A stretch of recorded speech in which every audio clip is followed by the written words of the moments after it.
Okay, we're live on everything. Hello, everybody. That last interview was oh, I can't even. Okay. All right. We've put her in hands, hopefully, of some good people, but that boy either will or will not be vaccinated next week. Be careful who you marry, people, please. I cannot stress this enough from what we've learned. Be careful who you have babies with. Make sure you're on the right track. Okay. Hello. Hello. This lady gave me the food that I'm now eating. It's delicious. Thank you. Can you tell everyone your name? My name is Gina.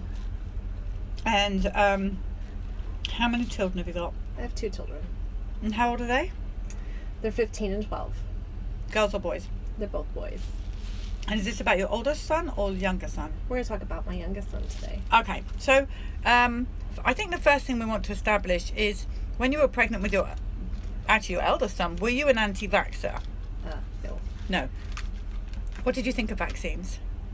I did them because that's what was done, because that's how we kept children healthy. And what did you think of people who didn't vaccinate? I'm pretty much, I keep to myself, so I don't try to form opinions on other people's decisions. Nice. Thank you for that. Okay, so what happened to your younger son? Do you want to tell us about it? At age 2, he experienced an anaphylactic reaction to his first exposure of peanut. What happened? I walked in kind of midstream. I was out grocery shopping, and my husband handed me my son and said, "Here, hold him. He's been vomiting and coughing uncontrollably." And so I took my son from my husband, who was cleaning up the mess, and I was listening to him, and he was wheezing. And he did not have asthma. It was not something that he really experienced. I was familiar with asthma because I have a stepsister who has asthma. So I knew what it sounded like. My only reflection back was at 6 months, immediately following his vaccines. He was diagnosed with RSV. So we went through RSV at 6 months. I remember being really upset, calling the doctor's office about this breathing, and then telling me, he must have picked up RSV at the office. Is this a point where you suddenly realise, hang on a minute, this vaccine thing is a lie? It took the anaphylactic reaction for me to recognize that something was wrong and really dig in. I would say at 6 months, I was still oblivious to the fact. I knew he had gotten sick from being at the doctor's office. I never made the connection. If you read about RSV, it's easy to pick up off of surfaces. I never made the connection that it was his vaccines that caused it. I remember being frustrated and calling the doctor's office and saying, "Hey, listen, he's breathing really fast." And it was a Friday, unfortunately, so I didn't get back into the office until Monday for them to diagnose him with RSV.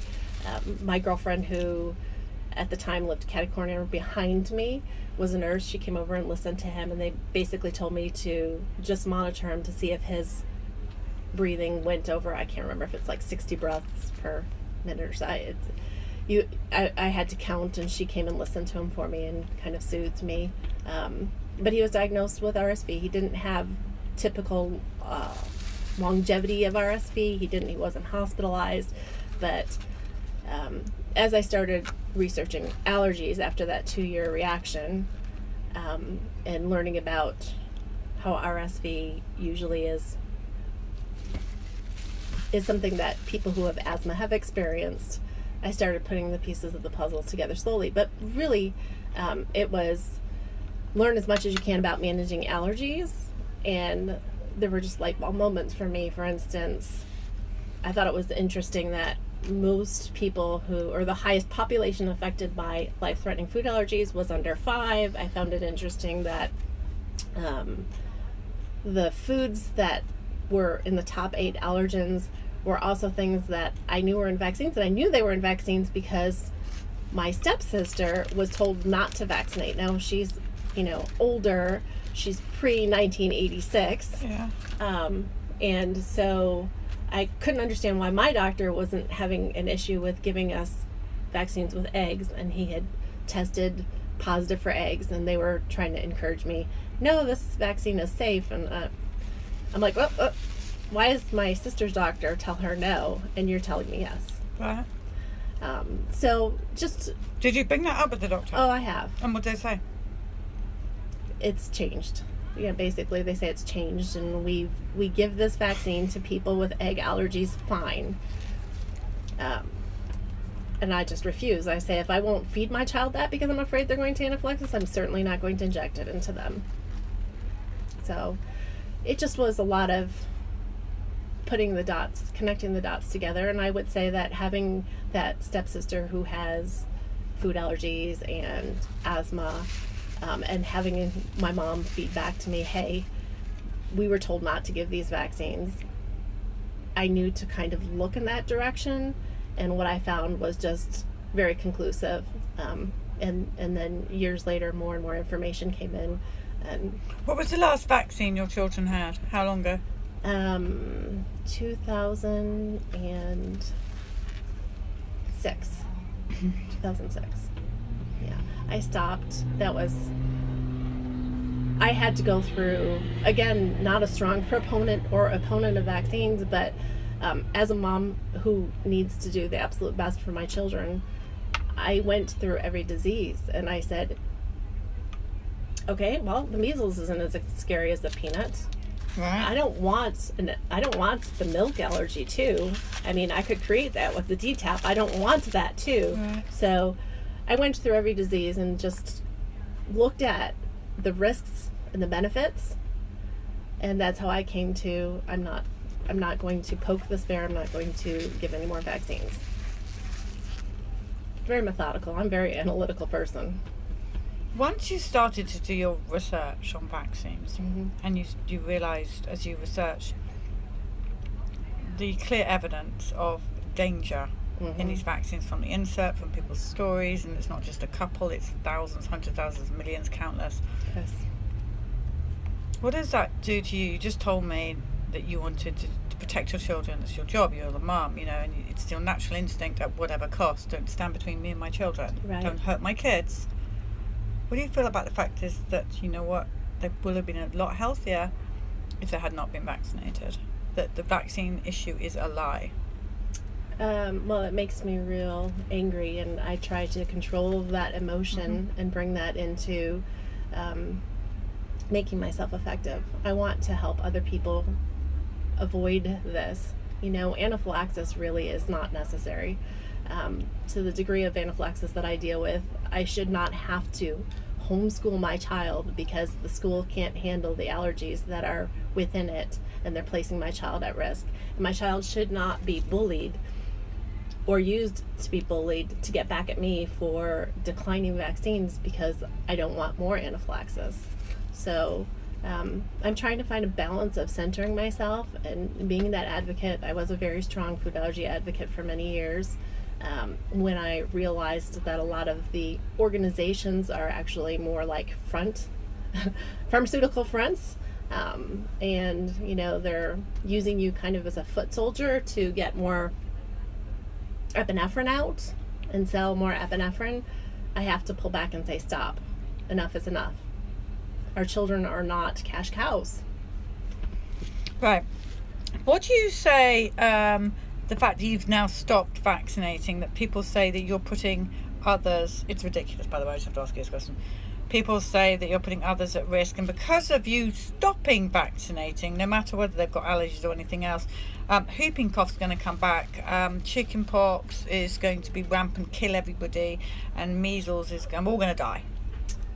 I would say that they should educate themselves. There's ignorance and there's obtuse ignorance.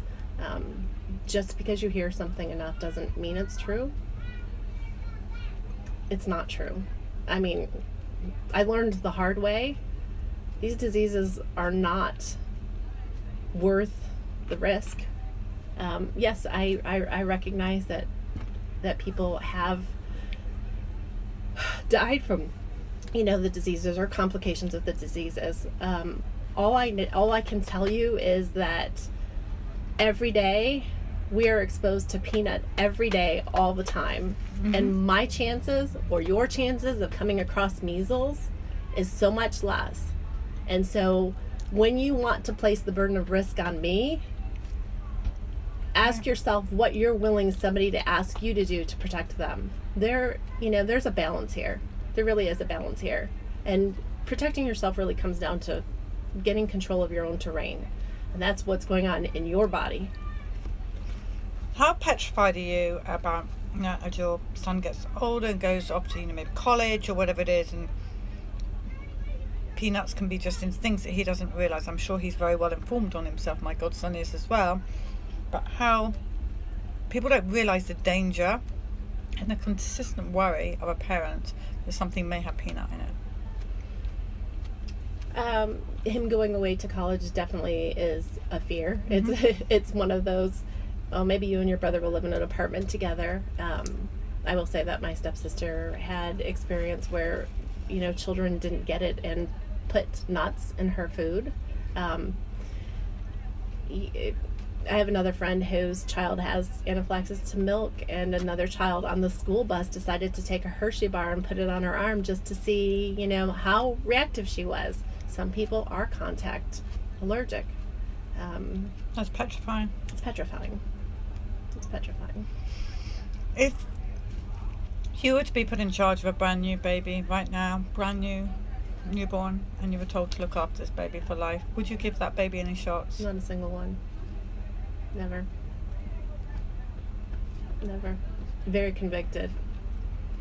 Is there any advice you want to give people? Research. I want to meet you where you're at.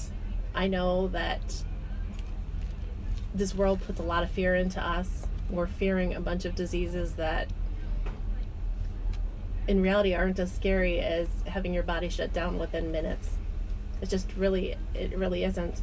And we straddled some other milestones, reaching those milestones. I would say once you educate yourself to the level of satisfaction, and you will see so much. I go back and look through my medical records for my child, and every vaccine there was an injury that I did not recognize. There was a red flag. Whether a diagnosis of extreme colic at 4 months, whether it's RSV at 6 months, where you immediately within hours of vaccines struggle breathing, whether it's a red warm spot and uncontrollable screaming at 8 months, when you have those boosters again, all of those things, being sent to the hospital and then not telling me what they're checking for and sending me on my way saying he's fine, all of those were red flags that I could have caught had I been educated. So if you proceed and you think vaccines are good, know the red flags, know the signs, because you'll catch it earlier and you'll be able to stop. Unless it's death, guys, and then you'll be pinned up on the board behind, and your child's name will be written on the back, and I'll plant your child a tree. Do you want that? Do your research. Thank you so much. You're a lovely, lovely lady, and my son Billy loves you very much. He told me. There is another